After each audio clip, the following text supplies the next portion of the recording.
Okay. All right, Hello, first. of course. Hi, Jel. Thank you for joining us today on a Saturday morning. I thought you were still in London.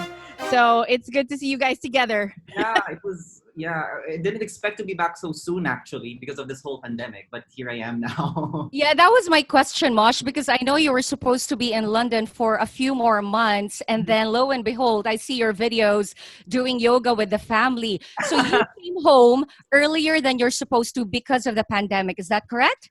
That is correct actually. Okay. It was so crazy because I thought I wasn't going to be able to get home because the flights were all getting canceled. So I was really quite lucky that I was able to find a flight and get myself home safely with the family. Yeah. Good. So the course is not yet done. It's not. Everything Okay. was On shut hold. down in London. Everything was locked down as well. All right. Hi, Coach Chot. Hi, Jel. How are you? I'm good. Can I just share with everyone? There was this one time I was at the mall and Coach Chot was there looking at some sportswear. And I was with Rhoda and Juliana. And then when I saw Coach Chot, I just held on to Rhoda's arm and I was like, it's Coach Chot. And then Rhoda was like, why don't you say hi? I'm like, I don't think he remembers me. I don't think he knows me. And then Rhoda was like, ano ka ba? Just go say hi and then introduce yourself. I'm like, I don't want to. I'm shy. So you know what Rhoda did? Rhoda tapped on his shoulder and he went, hi, Coach Shot. Si Jelly po. I needed somebody to introduce me again Si to Rhoda Coach Shot. All right. So Yeah. so today, Jelly had said it's Pride Month. Yes. And we have got a father and son here with us today to talk about their journey of Mosh coming out to his dad. Mhm. And this is your first time to really talk about this part of your career, Coach Chot? Yeah, well, I've been able to talk about it, little snippets here and there, but never with Mosh, and never with any kind of depth or detail. Mhm. Well, we're diving Okay. in deep today. We're going to dive in deep. So we want to thank you in advance. I mean, like here on the Eavesdrop, we always say that we do create a safe space for all our guests and for ourselves to speak freely and to share our thoughts and our vulnerabilities. So obviously, we're going to tackle how well, because it's Pride Month and Pride Month is all about celebrating sexual diversity.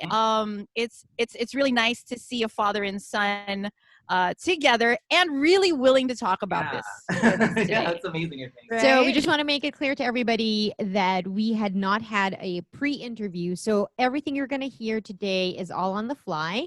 And because we weren't able to run down the questions to Coach Chot and Mosh, if should we ever ask a question that you do not feel comfortable answering, just let us know and we'll move on. Sure. But ask us anything. That's what we like to hear. Yay! I kind of knew that Yay. about Okay, Mosh. wait. Okay, so let me start off. So I did a lot. I mean, obviously prior to this interview, I did research on Coach Chot and then his accolades. And of course, I've met Mosh before. I was able to work with him briefly too. But I did not put the two and two together. I did not know that Mosh, I didn't know that Coach Chot was your dad Really? until Okay, I didn't know yeah, that. until Jelly told me that you're guesting. Okay, so I there you said, go. oh, okay, makes sense. So I stumbled upon this article that came out like back in 2013, I think, and it was written about Coach and your accolades and basically your career. And I think all the kids were interviewed, plus your wife. And I got this feeling like, wow, this family is so close knit. It's a tight knit family. Maybe you guys, can you maybe describe first how the family setting is right now? The dynamic? And how you grew up? Yeah. Now, during the pandemic, Oh, well, before and after, like in general. How would you describe your family to people? it's tough to describe, but I think if I just describe to you the situation now, will give you a good idea of what kind of a family we are. As you know, we are basically empty nesters. We have 4 kids, me and my wife, and they all have their different lives. Mosh was out in London. My second son doesn't live with us anymore because he's married already, and so on. And my other son is here, stays with us. But during the pandemic, we got everybody in. So we have a wild tribe of 9 adults in the house. Oh, I can imagine. It's rowdy up in here. Wait, is it rowdier now that they're full-grown adults, or was it rowdier when they were children? Now, It's rowdier now. because they're with their partners, so they have a +1. We consume 1 sleeve of Nespresso every day. Every day. One Survive. day. Can you imagine how tough that is? So you'll see here in the morning when you wake up, you'll find me doing my breathing.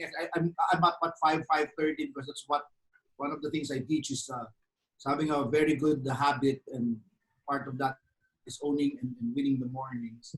And then when I go down after doing my breathing and my journaling or whatever, at 7 o'clock you will see the cult. We call them the cult. That's Moses, Sister Rebecca, and sister-in-law Alay. So I got together the girls to form a yoga group. So So they're we do doing yoga their every yoga morning. at 7 o'clock. And then, so that I'll do my workout, my abs or my H.E.A.R.T behind them, or my wife and I, we do a 4 or 5 kilometer walk every day. I call it a gratitude walk. We do some sprints and all that. And then after lunch, the boys now will get up, and at 3 o'clock, 4 o'clock, you'll see my oldest doing his kettlebell, and guys doing it. And then the guys, they're going to go out and do sprinting all over the village like there's something wrong with them. I don't know what they're doing. They're sprinting all over the village. Sometimes so that's a typical day here, and that is just broken up by lunch and dinner, and it's always a fiesta. The lunch and dinner. It's not so much food, but sometimes they'll order in, sometimes they'll cook, sometimes they'll cook his veggie stuff. Are meal times when everybody sits down and like get together, or are you all eating separately? But we're a type of family that we're not only together during meal times. We're together even during the day, whether we're exercising. Yeah, it's a group activity pretty much. Or they're doing something. And then after dinner, we're playing Taboo or Scrabble or watching. Wow! If you go to our house, it looks like a co-working space. Yeah, it's actually a co-working space. Everybody is Okay, so that's working out. nice. Yeah, correct. What is the secret? Or play. What's the secret of you guys not killing each other? Not getting to each other's nerves. Hindi yung sinabi ni Coach kanina, nilabas na yung kape. That's how you get by, right? That's how he gets by. It's so bad now, everyone has to buy their own.